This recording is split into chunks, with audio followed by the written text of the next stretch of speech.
Hello everyone, Seraphin here, welcome back for more Pokemon Soul Silver. When I last left you guys, we had finally captured another semi-permanent addition to our team. It'll be permanent for a while at any rate, permanent for the foreseeable future. I got a Spearow, a usable Spearow by my dad, and it's a little burb.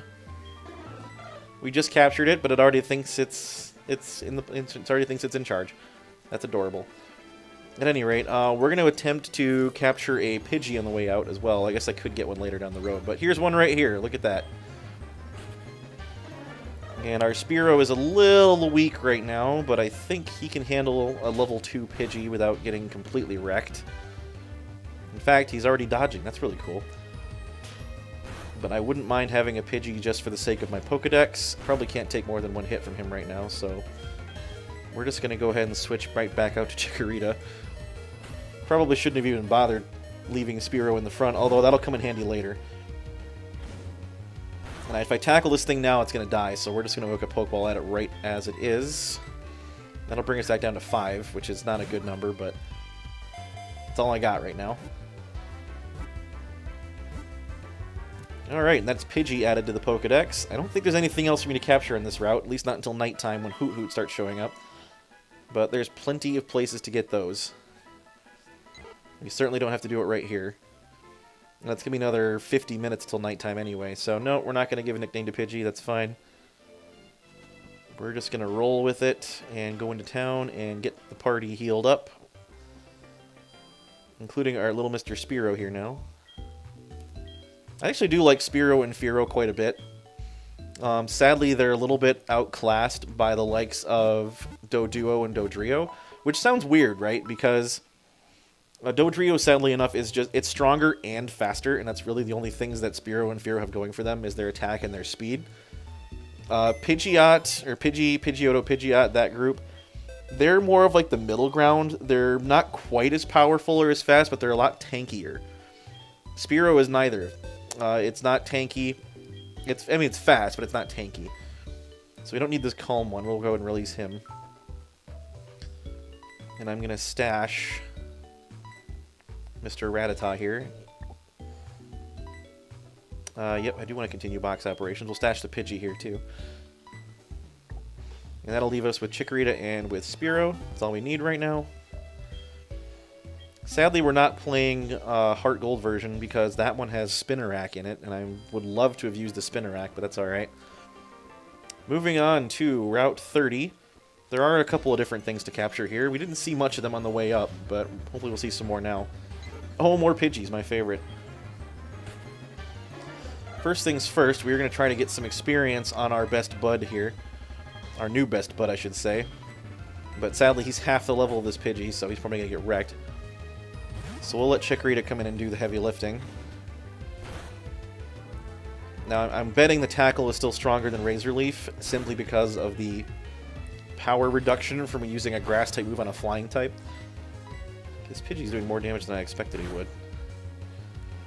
But that is okay. I don't know why I'm getting tackled by a bird.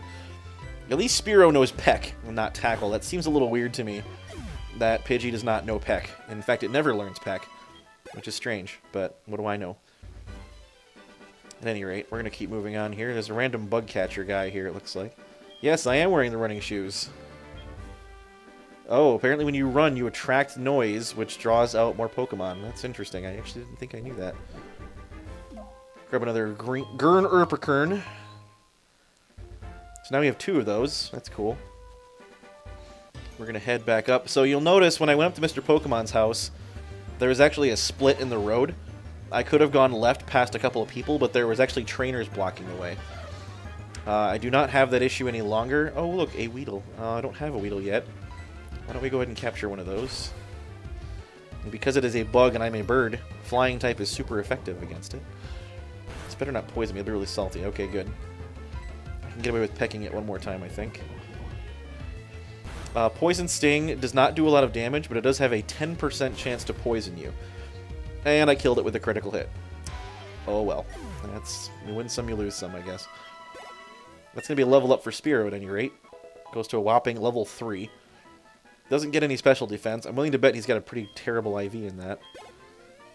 But we don't need him for his special defense anyway. So these two trainers are no longer battling up here, but now if we walk past them, they will challenge us. So if you see fellow Pokemon trainers, or rather they see you, if you're walking in front of their line of sight, they will immediately stop you and challenge you, and there's no way to escape from a trainer battle. You have to beat them or lose. So it's literally like a life and death situation. We're going to go ahead and growl, believe it or not, against this Rattata to lower his attack a little bit, and then I'll send out Chikorita. So the nice thing about what I'm doing here is I lead with Spearow, and then I immediately switch to Chikorita. Now you might be wondering, well, you're not going to get any experience points for him. That's only half true, literally, because every Pokemon that participates in a battle against a given Pokemon will gain experience, and it's split evenly amongst them. So if I lead with Spearow, he will still get half of the experience from Chikorita beating this Rattata. Chikorita gets the other half, but it's very handy when you're training low-level Pokemon to lead with them, and then immediately trade out to a stronger Pokemon that can take hits, and then defeat the Pokemon you're battling that way. That way they'll still get at least half the experience, and you don't have to actually fight with them and risk them getting killed. Or fainted, I guess. And again, fainted Pokemon do not gain experience because they can't be sent out in battle, so it's much better to let your frail Pokemon be in for a turn, then switch out, rather than risk them getting fainted and not get any experience at all. And then this guy wants our phone number. I don't really know that I want him to have my phone number because he doesn't give us anything, and all he does is ask for stupid battles, and he's annoying. So no thank you, no phone number. I can actually come back and talk to him later, and he'll offer to give me his number again if I want to, but I don't really care. So moving on, we have this other trainer. Presumably this is the one that won. Yes, if you're a trainer, you have to battle. That is apparently the rule. Youngster Mikey. So right now I'm beating up fellow young children, as one does. So we'll send out Spearow. He's a bit tougher now, so I think he might be able to handle this Pidgey on his own. Oh, wow, okay. Almost a one-hit kill. That's pretty cool. Again, Spearow sadly does not have the defense that Pidgey does, so he's a little bit more frail. But altogether, it's not that big of a detriment. He is quite a bit faster, which is very nice. This Rattata will probably shred me, so we're just going to go ahead and switch out Chikorita right away. There might be a couple more trainers between here and Violet. I don't know for a fact. I might need to run back and heal real quick, just because I don't want to risk getting a lucky shot. So we're going to throw a Razor Leaf at this Rattata. That should wipe it out in a single hit. Thanks to our same type attack bonus, or stab, as it's commonly abbreviated as. So when you hear me say, oh, I have stab with this move, that just means it's the same type as the Pokemon that's using it, and it's more powerful. Having a stab move on each of your Pokemon is a good idea, just because it's nice to have that extra boost in damage. We are going to run back and heal real quick, by the way. I don't feel like wasting potions, and the Pokemon Center's right here. I might be doing a little bit of this in the early stages of the game, only because I don't have a lot of money to spend on potions just yet, and I'd rather not waste it when I don't have to. I can just walk back a little bit and go heal for free. And I've only got a 2-member party right now, and I really can't afford to let either of them get taken out. So, apologies for the slow start. A lot of these games always start out a little slow. You're building up, you're getting some competent team members together. None of them know any good moves yet, generally speaking. So, it does pick up quite a bit faster in the later game. Or even in the middle game, really. The later game, it goes really fast, because you just kind of blaze through everything, except for the final bosses, I guess. But it occurred to me that I never actually talked to you guys about how the gym leaders work and how the gym battles go. I mentioned them a little bit, but I didn't explain much about them. So, in every Pokemon game, at least every main series Pokemon game, there are Pokemon gyms. I guess the newest generation doesn't have them. They replaced it with something else. Why, I don't know. But anyway, so these gyms all specialize in one type, and the gym leader is who you want to defeat. When you defeat a gym leader, you get a badge. And there are 8 badges in every Pokemon game to obtain. This one's actually special. Heart or Gold and Silver specifically are special in a certain way, but we'll get to that later. So there are 8 badges for 8, or 1 for each gym. And once you have all 8 badges, you unlock the ability to go to the Pokemon League, which is where the final bosses of the game stand, and that is the Elite Four. And they are referred to that because they are the allegedly most elite trainers in the area. And they are incredibly powerful. They also all specialize in a single type, but their teams are generally a little bit more diverse than you might imagine. For example, from the first games, you had Bruno, who was one of the Elite Four. He's like this giant muscled dude. He specialized in fighting type Pokemon, but he also had an Onix, just to round out the defensive part of his team. So they do specialize in one type, but occasionally they'll have, you know, one or two Pokemon of a different type. Agatha from the first games was a ghost type specialist, but there was only one ghost type in Generation 1, so she had poison as well. Mostly because the only ghost type in Generation 1 was also poison type. So she had like Arbok, and I don't think she had Weezing. I forget what else she had. She had some weird stuff. At any rate, so defeating the Elite Four is ultimately the goal, because once you tackle down the Elite Four, you become the new champion of the Pokemon League, and that basically recognizes you as the strongest trainer. And actually, generally speaking, you need to unseat the previous champion in addition to the Elite Four in order to become the new champion, because someone generally has beaten them before you. Oh, good. Poison powder for Chikorita. That's cool. So that's the ultimate goal, is defeating the Elite Four and the champion, and you have to fight them all in a row. You don't get a break. Well, when I say you don't get a break, is it's not like one battle to the next. You do get a brief moment to, like, you know, use items between battles to heal up if you want. But once you walk in to start fighting the Elite Four, you can't leave. Like, you can't just walk out. You have to either defeat them all in one go or lose. And once you lose, you gotta start all over again. So, tackling the Elite Four and the champion is... I'm not gonna say it's always super difficult. Some generations of games are easier than others in that regard. This one is... It's not terribly difficult. I'm not gonna say it's super easy either. It's probably on the easier end, though, in this game, I want to say. So, the Elite Four are not super-duper threatening. They don't use very good typings, honestly, either. Generation 4, though, led off with Diamond and Pearl, and that has, in my opinion, some of the most powerful Elite Four people, which is weird because they, again, have really weird typings. The champion, though, in Diamond and Pearl is definitely my favorite champion, and also arguably the best champion in the series history. She is absolutely incredible, and her team is absolutely ridiculous. She's incredibly hard. I almost didn't beat her the first time, even though my party was over-leveled. So there's that.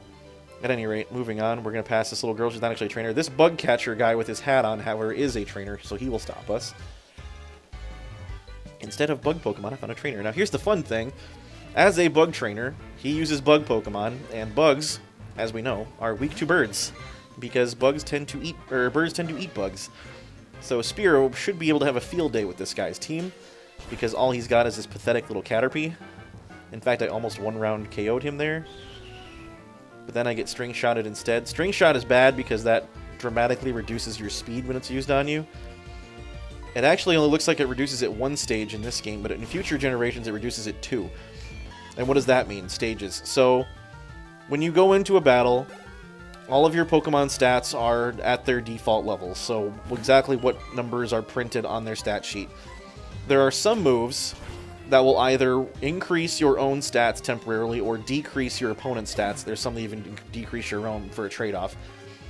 But when a stat is increased or decreased during battle, it is only temporary, and it is only as long as that Pokemon is currently active in battle. If they switch out, all those temporary bonuses or reductions are lost. My mom is calling me. What does she want? Oh, shoot. I forgot to talk to my mom before I left town. You know what? Yeah, let's go ahead and have Mom save our money. So what's going to happen now is whenever I beat a trainer battle, you get prize money from defeating trainers. So from now on, I will get some of that money, and the other chunk of it will actually be sent to my mom for safekeeping. And again, she will occasionally buy stuff with that money that I have saved up. This little guy is a tree that can be cut down, but I don't have the means of doing so yet. There is a method that I will obtain very early on, but not right now, to cut this down, but I don't have it yet. Behind here is just Mr. Pokemon's house. We've already been there. This is just a quicker way to get there, but we don't need to go there anyway. So I was talking about raising or lowering stats by certain stages. And generally speaking, when you raise a stat by a given stage, it goes up a certain amount, and then increasing it again makes it go up even further and even further. There is a limit to that, though. A stat can only go up or down 6 total stages each time. It can't go any higher or lower than that. So here we have Kakuna using Harden. He's raising his defense. So now his defense has gone up 1 stage.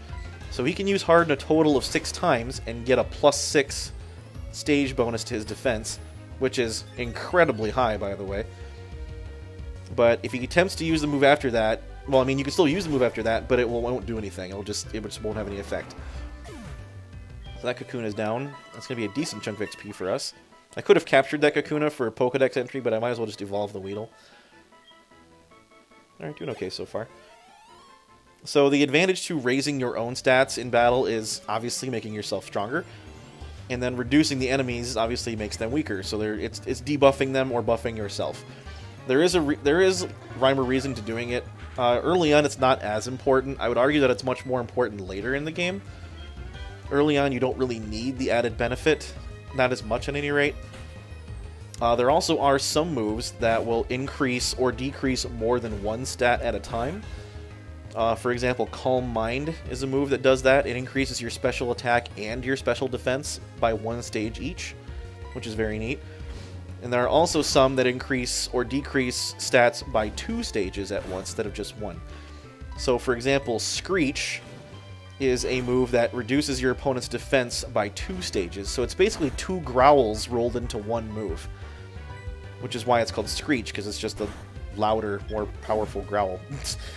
There's something called Swords Dance that increases your attack by 2 stages, which is a drastic increase. Swords Dance is an amazing move, by the way.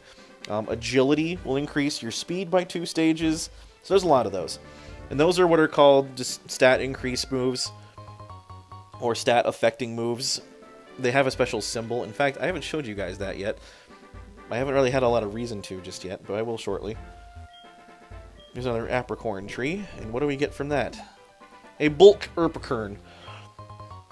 It's a black apricorn. At any rate, so this is a different color one than the ones we already have. It means a different ball will be emerged from it if we turn it into one. This guy is sleepy.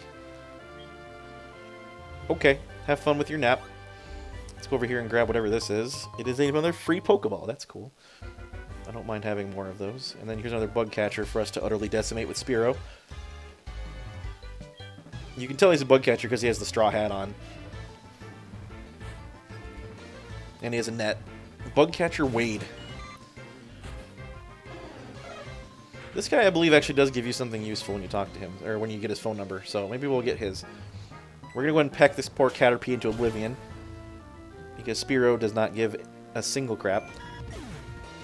So what I was talking about with stats a minute ago, there are 5 principal stats, besides HP. HP is also a stat, but at any rate, you've got attack, you've got defense, you've got special attack, you've got special defense, and you've got speed. So what's the difference between attack and special attack? Well, there's 2 different kinds of damaging moves. Either they do physical damage or they do special damage. And a special move will use your special attack stat, and a physical move will use your physical attack stat, or just regular attack, obviously. And then how you deflect physical attacks is your defense stat. How you deflect special attacks is your special defense stat. Imagine that. So generally speaking, most Pokemon will specialize in one of the 2, either attack or special attack. There are very few that can use both to equal effect. I guess Lucario is a really good example of that. Arcanine is a very good example of that. They have very high attack in both. Very high attack and very high special attack. The same goes true for most Pokemon. They generally will have a relatively even split, or really close split, between the defense and special defense. There are some exceptions that are like really good physical walls, like Geodude, but has pathetic special defense. Or vice versa in certain cases. I'm having a hard time thinking of a couple of those right now, but you generally only want to have one good attack stat. Like, if you, primarily speaking, you're going to have either really good special attack, really good special type moves, or vice versa. So a lot of the high-end Pokemon will dump their other attack stat because they don't use it. So a good example of that is like Abra and Kadabra and Alakazam. They are entirely special driven. They have almost no, if any, physical attack moves. And their physical attack is also atrocious, whereas their special is sky high. So they would just dump their attack stat and not care about it. I think if I peck this thing, it's going to die. Yep, pretty much. I could have caught that Bellsprout too. In fact, I've never used a Bellsprout, but I've already got a grass type with my starter, so... At any rate, speed is also very important for a lot of Pokemon. Some of them do dump speed and don't care about it, like Snorlax is a great example of that. Snorlax is pathetically slow, but it's also incredibly bulky and incredibly strong. So... Oh, here's Lyra. Give me a break. Why are you bugging me? I got the Versus Recorder. What does that do? It can record your Pokemon battles. That's cool. I don't really care about it all that much. Alright, bye. Anyway. So we'll talk more about stats the next episode. I realize I kind of just went like a cursory overview of it without really explaining a whole heck of a lot, but I'll talk more about it and get some clarification in the next episode.